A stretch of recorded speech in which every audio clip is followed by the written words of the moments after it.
Hello everyone, आप सभी का स्वागत है मेरे यूट्यूब चैनल पर। और आज हम पढ़ने वाले हैं टेड ह्यूज़ की एक पोयम जिसका टाइटल है हॉक रूस्टिंग। सबसे पहले हम आज की वीडियो में टेड ह्यू का इंट्रोडक्शन जानेंगे, फिर हॉक रूस्टिंग पोयम का, और फिर लास्ट में डिटेल्ड एक्सप्लेनेशन हम करेंगे। और आज की वीडियो जो है इस पोयम का पार्ट 1 है हॉक रूस्टिंग का, जिसमें कि हम डिटेल्ड एक्सप्लेनेशन करने वाले हैं। नेक्स्ट पार्ट जो है उसमें हम क्वेश्चंस एंड आंसर्स डिस्कस करने वाले हैं।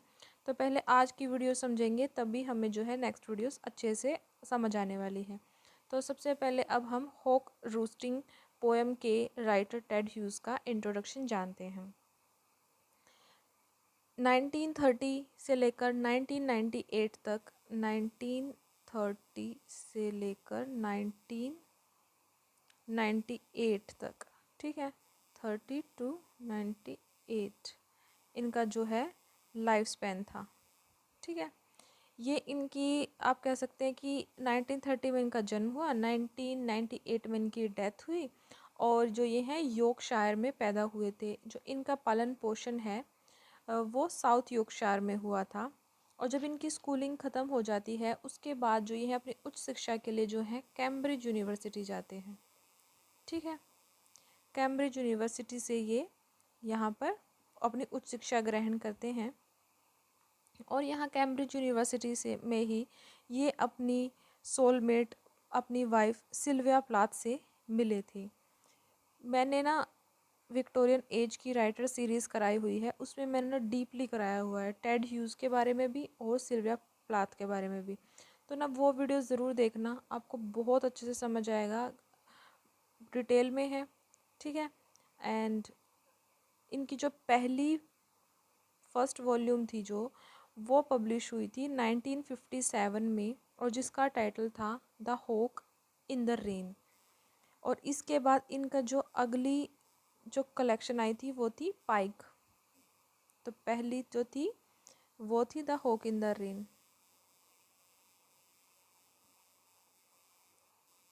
The hawk in the rain.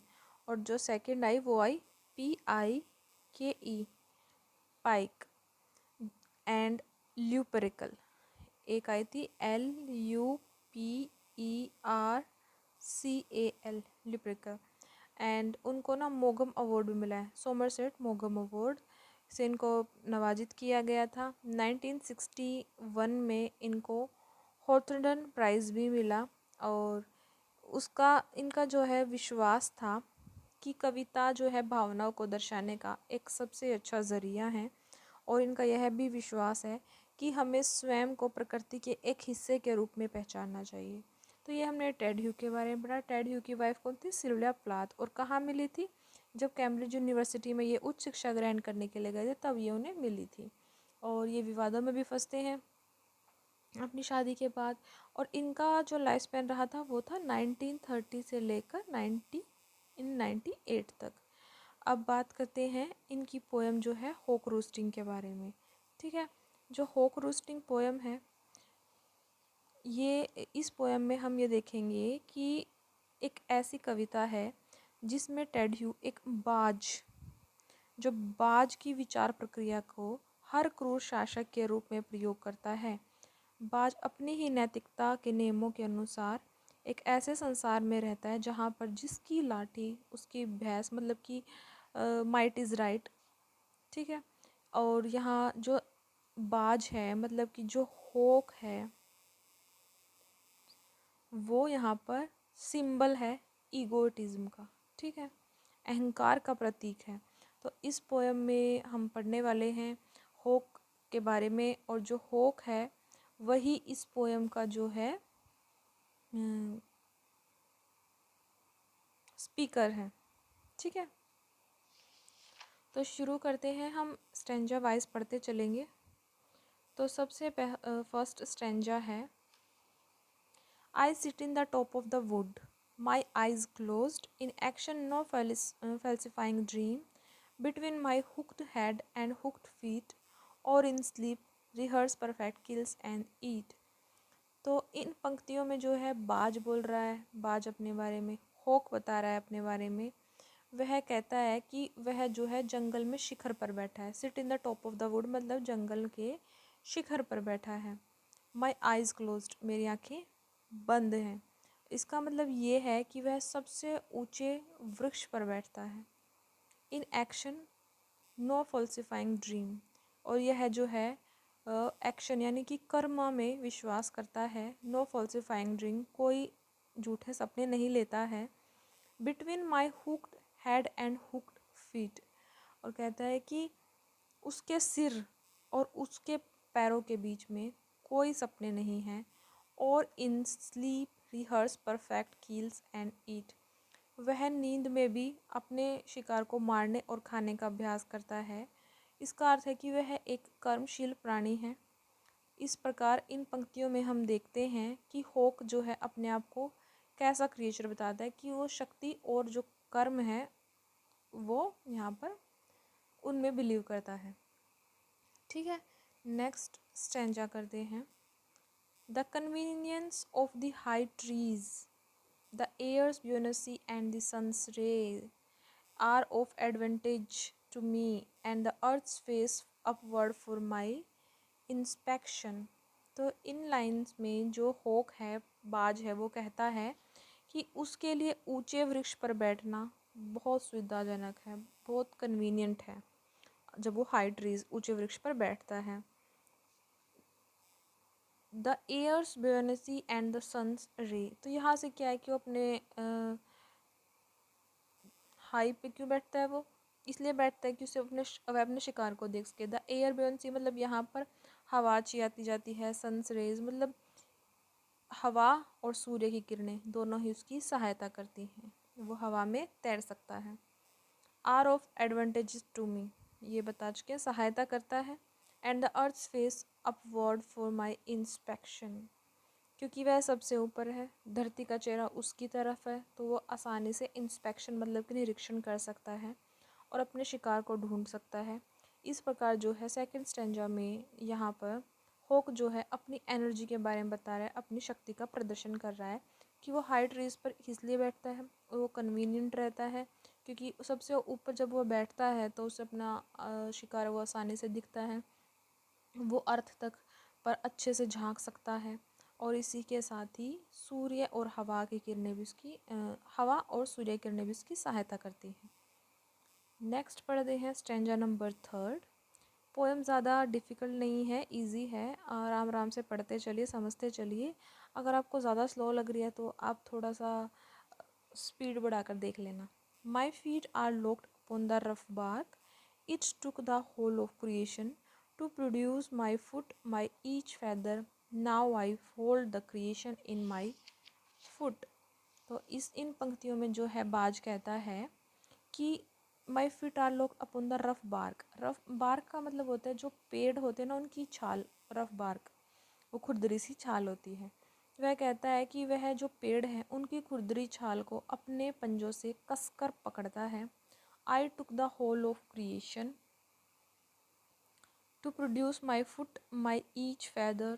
तो वह कहता है कि बाज जैसे शक्तिशाली और हिंसक शरीर को बनाने के लिए सारी सृष्टि का योगदान था।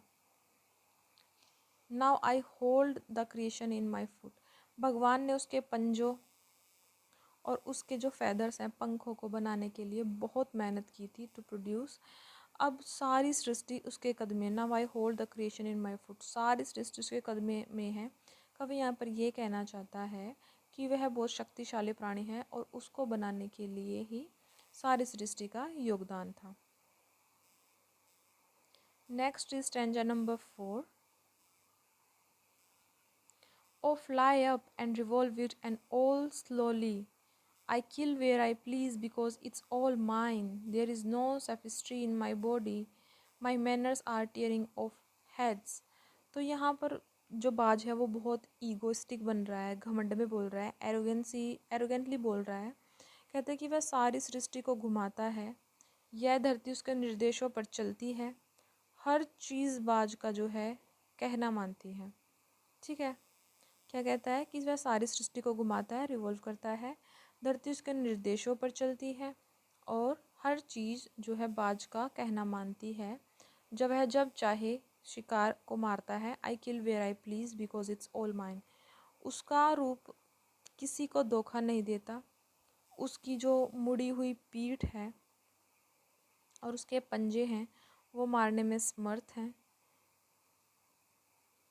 मारने में समर्थ है और इसीलिए वे बनाए गए हैं। उसके जो तरीके हैं वो उग्र और हिंसक है। इस प्रकार यहाँ पर जो फोर्थ स्टैंजा में ना यही दिखाया गया है कि होक कितना वायलेंट नेचर का होता है। Next is stanza number 5। The allotment of death for the one path of my flight is direct through the bones of the living, no arguments assert my right.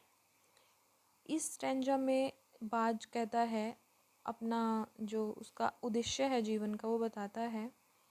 उसका जो द अलॉटमेंट ऑफ डेथ मतलब उसका जो creation किया गया है वो संसार में मारने के लिए ही उसे भेजा गया है। For the one path of my flight is direct, मगर वह केवल जीवित प्राणियों का शिकार करता है। Through the bones of the living, no argument assert my right. गिद्धों की तरह वह मृत प्राणियों को नहीं खाता है, वह जीवित प्राणियों को ही मारता है तब उन्हें खाता है। वह अपने अधिकारों के बारे में किसी चर्चा की अनुमति नहीं देता। इस प्रकार इन पंक्तियों में भी वह अपने आप को पावरफुल और वायलेंट क्रिएचर दर्शा रहा है। Next is stanza number 6 and it's last stanza of this poem. The sun is behind me, nothing has change since I began, my eye has permitted no change, I am going to keep things like this. इन lines में hawk मतलब कि बाज कहता है कि उसके पीछे जो है सन की ताकत है। वह कहता है कि जब से उसका जीवन आरंभ हुआ है, आरंभ किया गया है, कुछ भी नहीं बदला है, कोई चेंज नहीं हुआ है, ना ही वह किसी परिवर्तन को होने देगा।